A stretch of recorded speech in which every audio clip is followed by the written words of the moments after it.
ओम नमः शिवाय। मित्रों, स्वागत है आपका अपने चैनल पौराणिक कथा में। आज की कहानी प्रतापगढ़ साम्राज्य की है, जहां पर राजा चंद्रभान का राज हुआ करता था।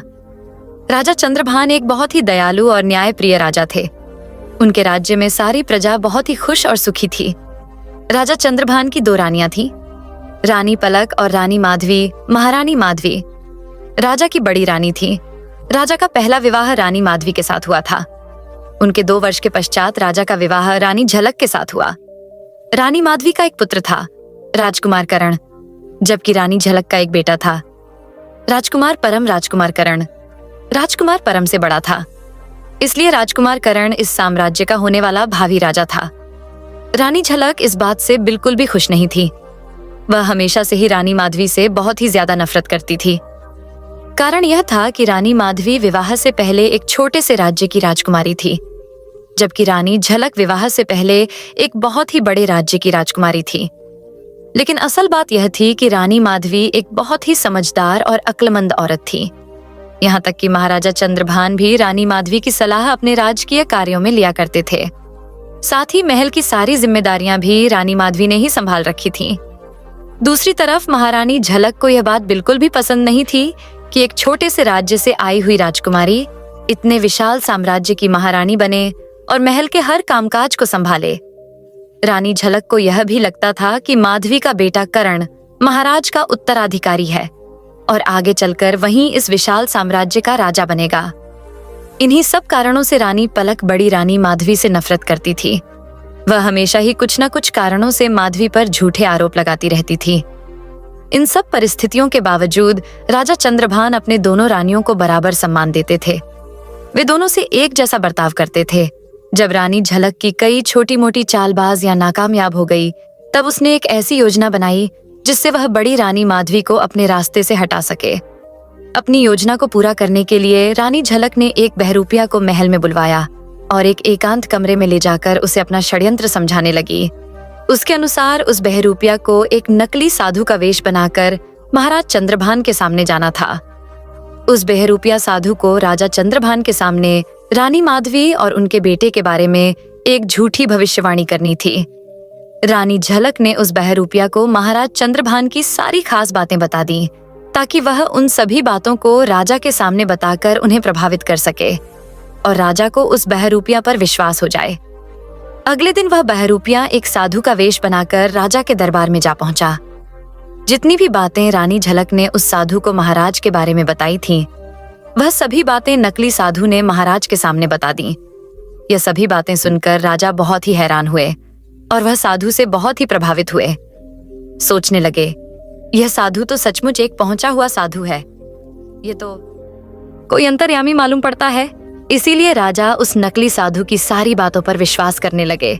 फिर साधु कहने लगा, महाराज, अब जो मैं बात आपके सामने बताने जा रहा हूं, शायद वह बात आपको बहुत ही ज्यादा अजीब लगे और यह भी हो सकता है कि वह बात आपको बिल्कुल भी पसंद न आए। यह सुनकर राजा चंद्रभान कहने लगे, नहीं साधु महाराज, जो भी बात हो आप हमसे बिना किसी हिचक के कहिए।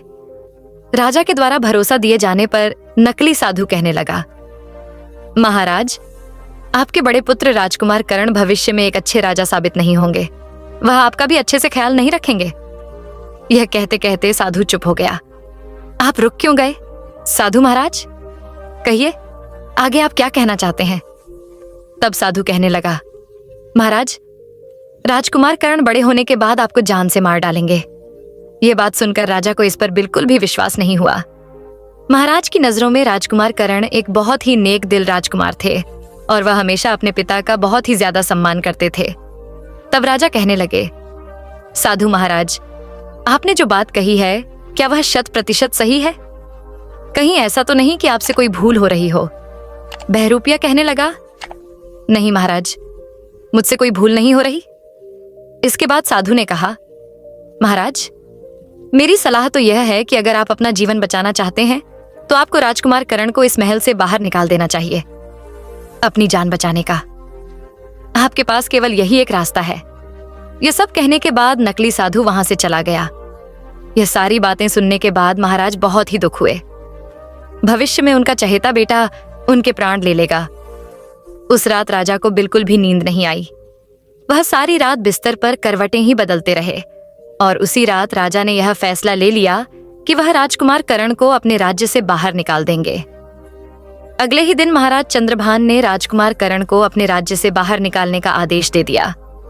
जिस समय यह घटना घटित हुई उस समय राजकुमार बहुत ही छोटे थे। जब रानी माधवी को इस आदेश का पता चला तो मानो उस पर दुखों का पहाड़ टूट पड़ा। रोती बिलखती हुई वह महाराज के पास आई और उनसे ऐसा न करने की विनती करने लगी, परंतु राजा चंद्रभान पर इसका कोई असर न हुआ। रानी माधवी ने उन्हें मनाने की बहुत ही कोशिश की, परंतु जब उन्होंने देखा कि राजा अपने फैसले पर अटल है तो वह कहने लगी, ठीक है महाराज, अगर आप मेरे पुत्र को इस महल से निकालना ही चाहते हैं तो मेरा भी फैसला सुन लीजिए।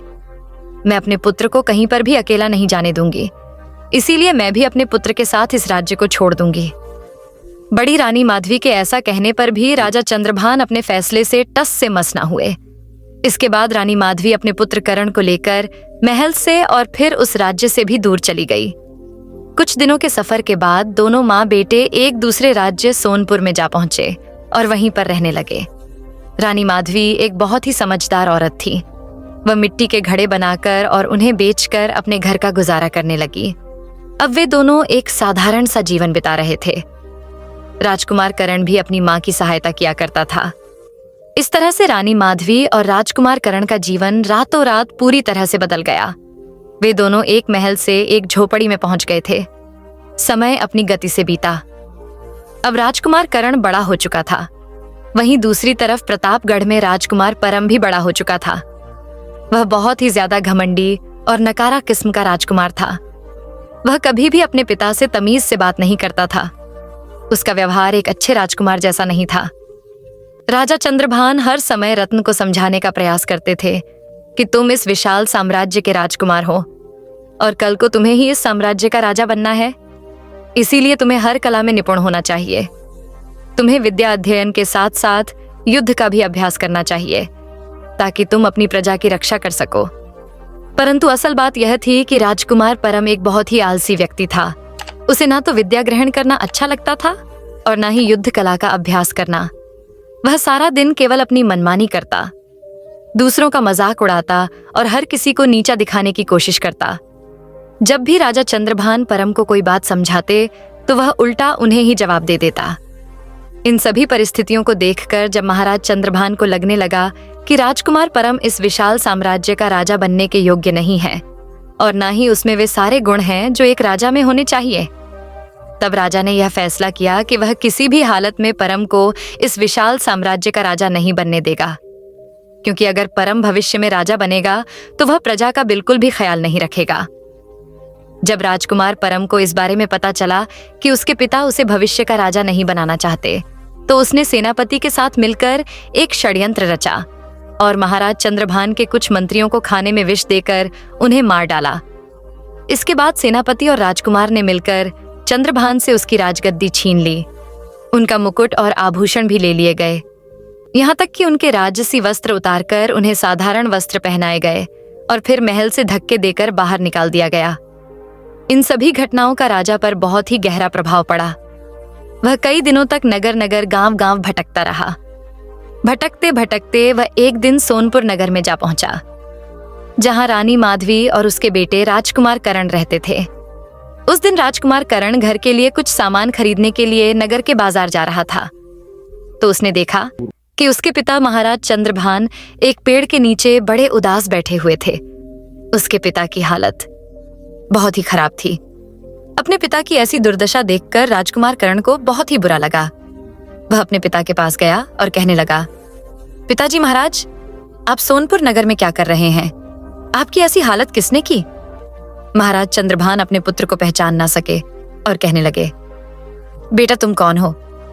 तब कर्ण ने बताया, मैं आपका बेटा कर्ण हूं। महाराज ने जब अपने पुत्र को देखा तो उनकी आंखें नम हो गईं और उन्होंने अपने बेटे को गले से लगा लिया। राजकुमार कर्ण कहने लगे, पिताजी महाराज, आपकी हालत बिल्कुल भी ठीक नहीं है, आप मेरे साथ चलिए। इसके बाद राजकुमार कर्ण चंद्रभान को अपनी झोपड़ी में ले आया। घर पहुंचते ही जब रानी माधवी ने महाराज की ऐसी हालत देखी तो उसे बड़ा ही धक्का लगा।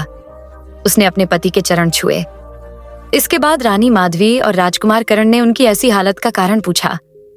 तब महाराज चंद्रभान ने उन्हें सारी बात बता दी कि आज तक राजकुमार परम ने उनके साथ कैसा बर्ताव किया और अब राजगद्दी हड़पने के लालच में उसने महाराज के सभी मंत्रियों को मार डाला और सेनापति के साथ मिलकर मुझे महल से बाहर निकाल दिया। सारी बातें जानने के बाद राजकुमार करण कहने लगा, पिताजी, आप बिल्कुल भी चिंता मत कीजिए। मुझे लगता है कि राजकुमार परम किसी के बहकावे में आ गया है, इसीलिए उसने जल्दबाजी में ऐसा किया है। मुझे विश्वास है कि उसे जल्दी ही अपनी गलती का एहसास हो जाएगा और वह खुद आपसे माफी मांगने के लिए आएगा। अपने बेटे की बातें सुनकर महाराज मन ही मन सोचने लगे कि करण के मन में अपने भाई के लिए बिल्कुल भी ईर्ष्या या द्वेष नहीं है। इसके बाद उन सभी ने मिलकर भोजन किया और फिर वे लोग सो गए। उस दिन के बाद से महाराज रानी माधवी और अपने बेटे करण के साथ रहने लगे। वे दोनों महाराज चंद्रभान का बहुत ही ज्यादा ख्याल रखते थे। तीनों पहर जब राजा भोजन कर लेते, उसके बाद ही राजकुमार भोजन करता था। राजकुमार करण अपने पिता की बहुत ही सेवा करता। अब महाराज को राजकुमार करण और माधवी के साथ रहते हुए कई महीने बीत चुके थे। एक दिन जब राजा चंद्रभान अकेला बैठा हुआ था तो सोचने लगा कि मैंने तो राजकुमार करण को महल से निकाल दिया और उसका पूरी तरह से त्याग कर दिया। मेरी वजह से ही रानी माधवी और बेटे करण को यहाँ इतनी दूर एक अनजान जगह में अकेले जीवन बिताना पड़ रहा है और मेरे ही कारण उन्हें रातों रात महल से एक झोपड़ी में आना पड़ा। इतना सब कुछ हो जाने के बाद भी मेरा बेटा करण मुझे कितना सम्मान दे रहा है और मेरी इतनी सेवा कर रहा है। वहीं दूसरी तरफ राजकुमार परम, जिसे मैंने हमेशा से ही सब कुछ दिया, उसकी सभी इच्छाएं पूरी की और उसने राज्य हड़पने के लालच में मुझे महल से धक्के देकर बाहर निकाल दिया। अब महाराज चंद्रभान के मन में बहुत ही पछतावा हो रहा था।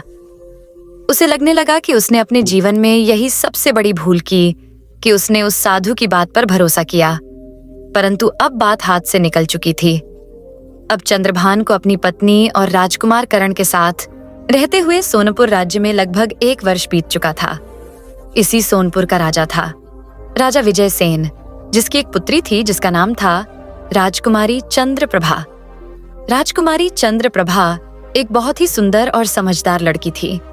एक दिन की बात है, राजकुमारी चंद्रप्रभा अपने महल के बगीचे में टहल रही थी। उसे बगीचे में घूमना बहुत ही अच्छा लगता था और आज उसके साथ उसके पिता भी आए हुए थे। बगीचे में टहलते टहलते अचानक राजकुमारी की नजर एक पेड़ पर बैठे हुए बड़े ही सुंदर सुनहरी रंग के तोते पर पड़ी। यह सुनहरी रंग का तोता एक पेड़ पर बैठा हुआ था और राजकुमारी को ही देख रहा था।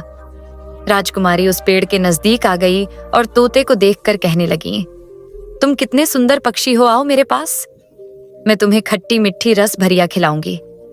उसकी बात सुनकर वह तोता कहने लगा, मेरा दिल तो चाहता है कि मैं तुम जैसी नेक दिल और सुंदर राजकुमारी के पास ही रहूं और खट्टी मिट्ठी रस भरिया खाऊं, मगर मैं तो नगर नगर की सैर करने के लिए निकला हूं, इसीलिए अब मैं चलता हूं।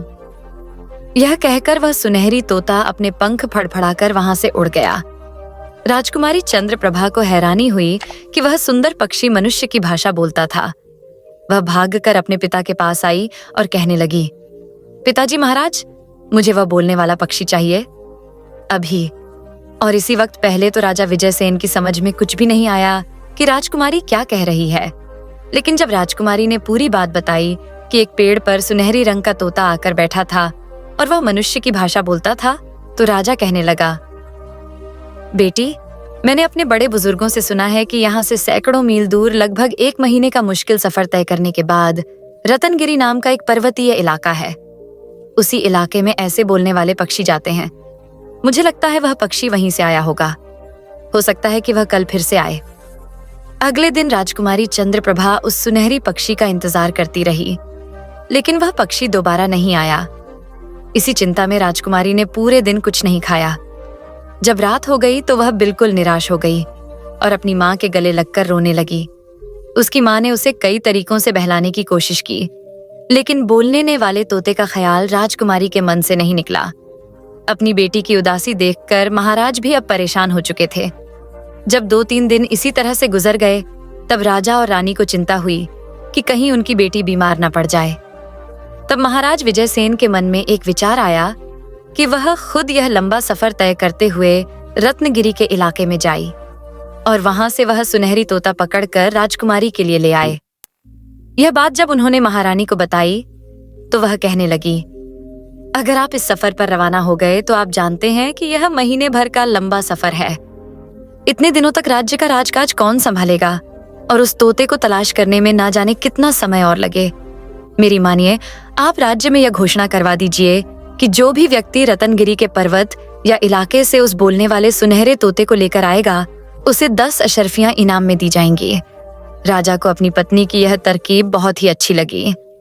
उसने उसी समय यह घोषणा करवा दी कि जो भी सैकड़ों मील दूर रत्नगिरी के पर्वतीय इलाके से उस पक्षी को पकड़कर लाएगा उसे ढेरों अशर्फियां इनाम में दी जाएंगी। यह घोषणा सुनकर कई लोग अपनी किस्मत आजमाने के लिए निकल पड़े। रतनगिरी का पर्वतीय इलाका बहुत ही दूर था और उसका रास्ता भी बहुत ही मुश्किल था। रास्ते में बहुत से पहाड़, नदियां और जंगल थे। इन जंगलों में तरह तरह के खूंखार जानवर थे। जो लोग गए वह ऊंचे ऊंचे पहाड़ों को ना चढ़ सके। कुछ लोग जंगल के जानवरों को देखकर हिम्मत हार बैठे। नतीजा ये हुआ कि कई दिन बीत जाने के बाद भी कोई भी रत्नगिरी के पर्वतों से उस सुनहरी तोते को ना ला सका। एक दिन यह घोषणा राजकुमार अक्षय ने सुनी तो उसने विचार किया कि क्यों ना वह इस कार्य को पूरा करें।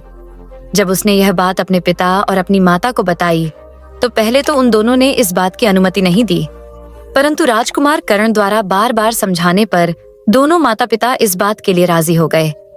अपने माता पिता से आज्ञा लेकर राजकुमार कर्ण महाराज विजयसेन के महल की तरफ चल पड़ा। जब वह महल में पहुंचा तो उसने राजा विजयसेन से रत्नगिरी के पर्वतों में जाने की आज्ञा मांगी। उस समय वहां पर एक युवक और भी मौजूद था जिसका नाम था सूर्यकांत। वह भी उस अनोखे तोते को पकड़ने के लिए महाराज की आज्ञा लेने के लिए आया था। महाराज ने दोनों को इस सफर पर जाने की अनुमति दी और यह भी कहा कि वे दोनों जल्द से जल्द उस पक्षी को लेकर आएं, क्योंकि राजकुमारी चंद्रप्रभा की हालत दिन प्रतिदिन और भी बिगड़ती जा रही है। दोनों नौजवान अपने अपने घोड़ों पर सवार होकर उस मुश्किल सफर पर चल पड़े। सूर्यकांत नाम का वह दूसरा नौजवान बहुत ही घमंडी था। वह अक्षय से कहने लगा, भाई तुम तो एक मामूली से आदमी हो जाओ, जाकर कोई मेहनत मजदूरी वाला काम करो। तुम क्यों इन चक्कर में पड़े हो? परंतु राजकुमार कर्ण ने जब यह बात सुनी तो इस बात का उसने बुरा नहीं माना और मुस्कुराकर कहने लगा, भाई तुम मेरी चिंता छोड़ो, मैं किसी ना किसी तरह से यह काम पूरा कर ही लूंगा। मैं तो यहाँ पर सिर्फ इसलिए आया हूं कि जल्द से जल्द राजकुमारी ठीक हो जाए। वे दोनों बातें करते करते काफी दूर निकल आए थे। जब वे एक घने जंगल से गुजर रहे थे तो उन्हें एक पेड़ के नीचे एक बूढ़ा आदमी और एक बूढ़ी औरत दिखाई दी। दो नौजवानों को आता देखकर बूढ़ा आदमी खड़ा हो गया और उनके आगे आकर रुकने का इशारा करने लगा। बूढ़े आदमी को अपने सामने आता देखकर सूर्यकांत को गुस्सा आ गया। वह क्रोध में कहने लगा, अरे बूढ़े आदमी, तुम कहां से मेरे सामने आकर खड़े हो गए? ये कहते हुए उसने घोड़े से झुककर उस बूढ़े आदमी को धक्का दे दिया और एक तरफ गिरा दिया। बेचारा बूढ़ा अब जमीन पर गिर चुका था। उसे गिरा हुआ देखकर उसकी पत्नी जोर जोर से रोने लगी। यह देखकर राजकुमार कर्ण जल्दी से घोड़े से नीचे उतरा और उसने बूढ़े को जमीन से उठा लिया और कहने लगा, बूढ़े बाबा, आपको कहीं चोट तो नहीं आई? वह बूढ़ा आदमी अपने आप को संभालते हुए खड़ा हो गया और कहने लगा, लगता है कोई बहुत ही दुष्ट इंसान था। अगर मुझे पता होता कि वह ऐसा है तो मैं कभी भी उससे मदद नहीं मांगता। राजकुमार कर्ण ने कहा, उसे छोड़िए बाबा, मुझे बताइए कि आपको क्या सहायता चाहिए? बूढ़ा आदमी कहने लगा, बेटा हम सुबह से घर जाने के लिए निकले हुए हैं। मैं अपनी पत्नी के साथ अब बहन के घर से आ रहा हूं। हमारा गांव यहाँ से कुछ ही दूरी पर है। हम दोनों बूढ़े हैं और चल चलकर पूरी तरह से थक चुके हैं। भूख की वजह से भी हमारा बुरा हाल है। हम चाहते हैं कि जल्दी घर पहुंच जाएं और खाना खाकर आराम करें। तुम्हारे पास घोड़ा मौजूद है, तुम्हारी बड़ी ही कृपा होगी अगर तुम हमें गांव तक पहुंचा दो। बूढ़े की बात सुनकर कर्ण ने अपना खाना निकालकर उन दोनों को दे दिया। ये खाना कर्ण की मां ने उसे बांध कर दिया था ताकि सफर के दौरान अगर उसे भूख लगे तो वह यह खाना खा सके। जब बूढ़ा और बूढ़ी दोनों खाना खा चुके तब कर्ण ने उन दोनों को अपने घोड़े पर बिठाया और खुद पैदल चलते हुए घोड़े की लगाम पकड़कर उन्हें उनके घर तक ले आया। घर पहुंचकर दोनों पति पत्नी कर्ण को बहुत ही आशीर्वाद देने लगे। उन्हें घर पहुंचते पहुंचते शाम हो चुकी थी अब दोनों बूढ़े पति पत्नी ने राजकुमार करण को इस बात के लिए राजी कर लिया कि आज रात के लिए वो उन्हीं के घर ठहर जाए, क्योंकि रात को सफर करना ठीक नहीं रहेगा। राजकुमार करण ने उनकी बात मान ली और उसके बाद उस बूढ़े आदमी ने कहा, कहो नौजवान, तुम कौन हो और कहां जा रहे हो? जवाब में राजकुमार ने उसे पूरी कहानी सुना दी और बताया कि वह बोलने वाले सुनहरी तोते की तलाश में रतनगिरी पर्वत की तरफ जा रहा है, ताकि वह उस पक्षी को लेकर राजकुमारी चंद्रप्रभा के हवाले कर दे। राजकुमार की बात सुनकर बूढ़ा आदमी सोच में पड़ गया और फिर कहने लगा, मैंने भी सुना है कि रतनगिरी पर्वत के इलाके में कुछ ऐसे सुनहरी रंग के तोते भी हैं जो मनुष्यों की तरह बोलते हैं, मगर उन्हें वहीं पर जाकर तलाश किया जा सकता है। रतनगिरी पर्वत या इलाके की तरफ जाने के दो रास्ते हैं। एक रास्ते पर तो बहुत ही खतरा है और वह रास्ता बहुत ही मुश्किल है। दूसरा रास्ता बहुत ही आसान रास्ता है। अगर घोड़ा तेज तर्रार हो तो कुछ ही घंटों में वहां पहुंचा जा सकता है और उस रास्ते पर कोई खतरा भी नहीं है। बूढ़े आदमी ने राजकुमार करण को वह रास्ता अच्छी तरह से समझा दिया। उस रात वे सभी सो गए और फिर अगली सुबह जब राजकुमार अपने सफर पर आगे के लिए रवाना होने लगा, तब बूढ़े आदमी ने अपने घर के पीछे लगे हुए एक पेड़ से बहुत सारे अमरूद के फल तोड़े और राजकुमार को देते हुए कहने लगा, रतनगिरी पर्वत के पक्षियों को यह फल बहुत ही अच्छा लगता है। वे बड़े ही शौक से इसे खाते हैं, क्योंकि उस इलाके में यह फल नहीं पाया जाता। इसीलिए वह पक्षी इसकी तलाश में यहाँ इतनी दूर तक भी आ जाते हैं। तुम ये फल अपने पास रख लो। मुझे पक्का यकीन है कि इन फलों की खुशबू वहां के पक्षियों को तुम्हारी ओर खींच लेगी, और हो सकता है कि उनमें से कोई पक्षी ऐसा भी हो जो इंसानों की तरह बातें करता हो। राजकुमार ने अमरूद एक पोटली में बांध लिए और बूढ़े बाबा को धन्यवाद देकर वहां से आगे रवाना हो गया। राजकुमार करण उसी रास्ते पर जा रहा था जो बूढ़े ने उसे बताया था। यह रास्ता बहुत ही साफ सुथरा और हरा भरा था। कुछ ही घंटों में वह रतनगिरी पर्वत के इलाके में जा पहुंचा। यह इलाका बहुत ही हरा भरा और सुगंधित फूलों से सजा हुआ था। राजकुमार का मन हुआ कि कुछ देर के लिए यहाँ पर आराम किया जाए, परंतु दूसरे ही पल उसके मन में यह विचार आया कि इसमें बहुत सा समय खराब हो जाएगा। वह उस बोलने वाले पक्षी की तलाश करने लगा। वह चलते चलते पेड़ों पर नजर गड़ाए हुए था। कुछ ही देर में वह एक ऐसी जगह पर पहुंचा जहां बहुत से छोटे बड़े पक्षी पेड़ों पर बैठे हुए थे और वे सभी पक्षी चहचहा रहे थे, मगर ऐसा कोई भी नहीं था जो मनुष्य की भाव बोल रहा हो। राजकुमार बहुत ही उदास हुआ, लेकिन उसने हिम्मत नहीं हारी। वह एक जगह पर जमीन पर बैठ गया। उसने अपने साथ लाए हुए फल वहां पर फैला दिए। उन फलों की खुशबू से जितने भी पक्षी वहां पर मौजूद थे वे वहां पर आ गए और उन फलों को खाने लगे। पक्षियों को देखकर राजकुमार कहने लगा, अरे प्यारे प्यारे पक्षियों, तुम सबका क्या हाल चाल है? मगर किसी भी पक्षी ने उसकी बात का कोई जवाब नहीं दिया। राजकुमार समझ गया कि इन पक्षियों में से कोई भी ऐसा नहीं है जो मनुष्य की भाषा बोलता हो। जब फल खत्म हो गए तो सभी पक्षी वहां से उड़ गए कि तभी एक सुनहरी रंग का तोता उड़ता हुआ वहां पर आया और राजकुमार के सामने बैठ गया। कहने लगा, ओह, लगता है मुझे आने में देर हो गई। सारे फल तो खत्म हो चुके हैं। राजकुमार करण उस सुनहरी तोते को मनुष्य की भाषा में बोलता हुआ देखकर बहुत ही खुश हो गया। उसने एक बहुत ही बड़ा फल निकालकर उस पक्षी के सामने रख दिया और कहने लगा, प्यारे तोते, तुम चिंता मत करो, मेरे पास अभी और भी फल हैं। यह सुनकर वह तोता फुदकता हुआ राजकुमार के पास आ गया और मजे से उसका दिया हुआ फल खाने लगा। फिर राजकुमार ने अपने मतलब की बात उस तोते से की। अरे प्यारे तोते, क्या तुम मेरे साथ मेरे नगर सोनपुर में चलना पसंद करोगे? तोता कहने लगा, क्यों नहीं, मुझे तो वह इलाका बहुत ही पसंद है, क्योंकि वहां पर बहुत सारे अमरूदों के बाग हैं। अगर मैं तुम्हारे साथ चल दूं तो क्या तुम मुझे पिंजरे में तो नहीं रखोगे? क्योंकि मुझे पिंजरे में बंद होकर रहना बिल्कुल भी पसंद नहीं है।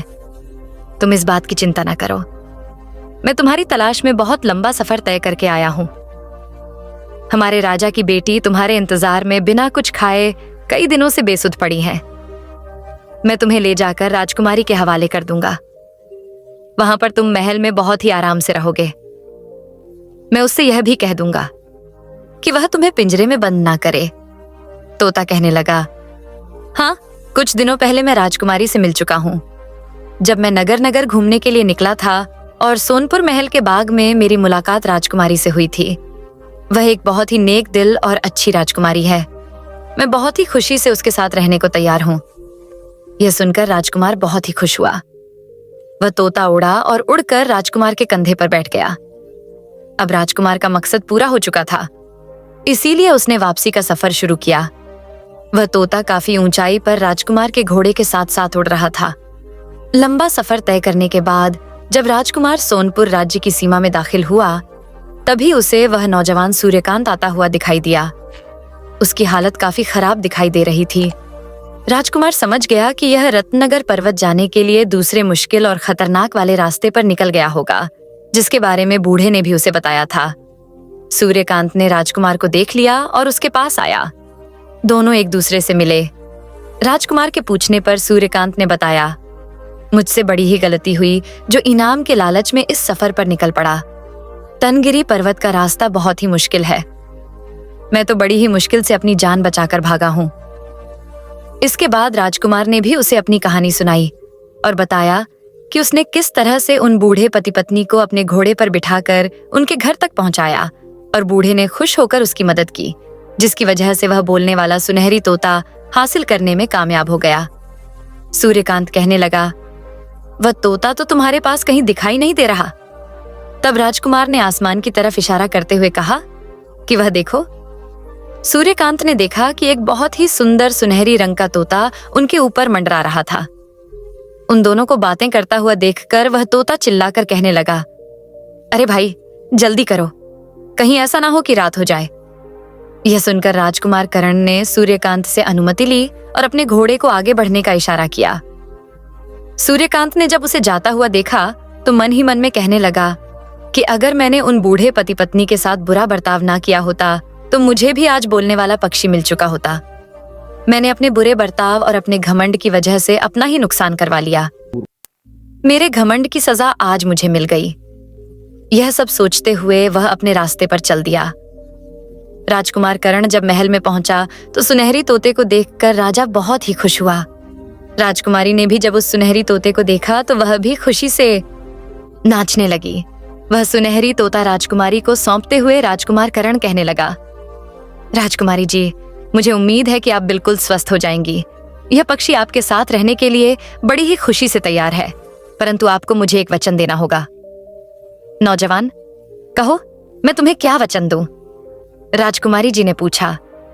आप मुझे वचन दीजिए कि आप इस पक्षी को कभी भी पिंजरे के अंदर नहीं रखेंगी। कुछ सोचकर राजकुमारी ने कहा, ठीक है नौजवान, मेरा यह वादा है कि मैं इस पक्षी को कभी भी पिंजरे के अंदर बंद नहीं करूंगी।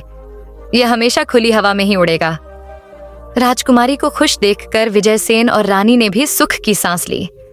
राजा ने कारण की हिम्मत और बहादुरी की बहुत ही तारीफ की। अब क्योंकि रात हो चुकी थी, इसीलिए राजा विजयसेन ने कारण को उसके घर नहीं जाने दिया और महल के ही अतिथि गृह में उसे रुकवा दिया।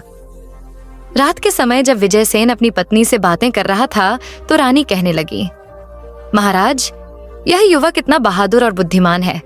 मुझे तो लगता है कि यह कोई साधारण युवक नहीं है। अवश्य ही यह किसी ऊंचे खानदान से ताल्लुक रखता है।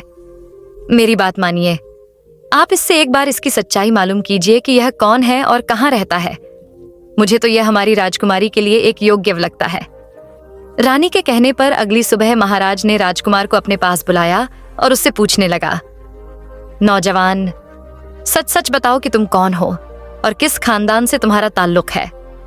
राजा की यह बात सुनकर करण ने महाराज विजयसेन को सारी बात सच सच बता दी कि वह असल में प्रतापगढ़ साम्राज्य का राजकुमार है और किस तरह से उसके पिता ने उसे महल से निकाल दिया और उसके बाद उसके भाई ने भी पिता के साथ धोखा करते हुए उन्हें महल से निकाल दिया। इस तरह से राजकुमार करण ने अपनी पूरी कहानी विस्तार से राजा विजयसेन को बता दी। सारी बात जानने के बाद राजा विजयसेन ने कहा, राजकुमार, इसका मतलब यह हुआ कि हमारी पत्नी का अनुमान बिल्कुल सही निकला। देखो, तुमने हमारी बेटी की जान बचाई है और हम पर बड़ा ही उपकार किया है। अगर तुम चाहो तो हम तुम्हें तुम्हारा साम्राज्य वापस दिलाने में तुम्हारी सहायता कर सकते हैं। तुम वीर हो, बहादुर हो और बुद्धिमान भी हो।